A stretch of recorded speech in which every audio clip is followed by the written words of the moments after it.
J'ai cru rencontrer une fille normale sur internet. Mais ce soir-là, j'ai ouvert la porte à mon pire cauchemar. Derrière l'écran, elle paraissait banale.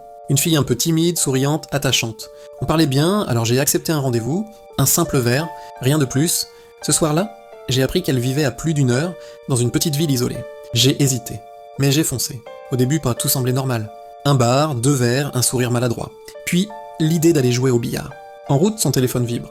Elle lit un message et d'un coup, son visage s'écroule. Elle éclate en sanglots.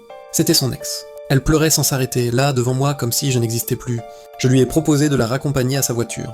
Mais ses yeux rouges se sont plantés dans les miens. « Ramène-moi chez moi. » 1 heure de route, en pleine nuit. Tout en moi criait danger. J'ai refusé. La soirée s'est terminée dans un silence glacial. Le lendemain, elle m'écrit. Des excuses. Un déjeuner pour se rattraper. J'accepte. Mauvaise idée.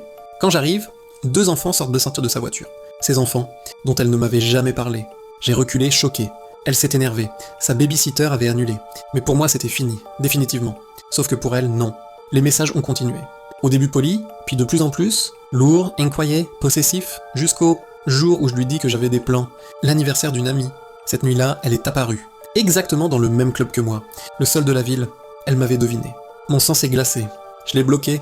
Soulagé. Du moins, je le croyais. Quelques semaines plus tard, une tempête de glace s'abat sur la ville. Les rues désertes. Les maisons plongées dans le noir. J'étais chez un ami, au chaud, quand mon téléphone vibre. Numéro inconnu. Est-ce que tu vas bien ? Je m'inquiète. Je plisse les yeux. Qui est-ce ? La réponse tombe.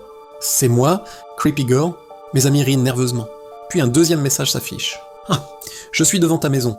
Toutes les lumières sont éteintes. Tu es sûr que tu vas bien ? Mon sang s'est figé. Elle n'était jamais venue chez moi. Je ne lui avais jamais donné mon adresse, ni même mon nom de famille. J'ai compris plus tard. Elle travaillait dans un commissariat. Elle avait retrouvé mon adresse grâce à mon immatriculation. Puis elle avait roulé 1 heure entière, en pleine tempête, juste pour se poster devant ma porte. Ce soir-là, j'ai tapé un dernier message. Froid, sec, définitif. Ne me contacte plus jamais. Sinon, j'appelle la police. Je l'ai bloqué. Pour de bon. Je n'ai plus jamais eu de nouvelles. Mais parfois, la nuit, je repense à ce téléphone vibrant dans mes mains. Et je me demande encore, jusqu'où aurait-elle osé aller ?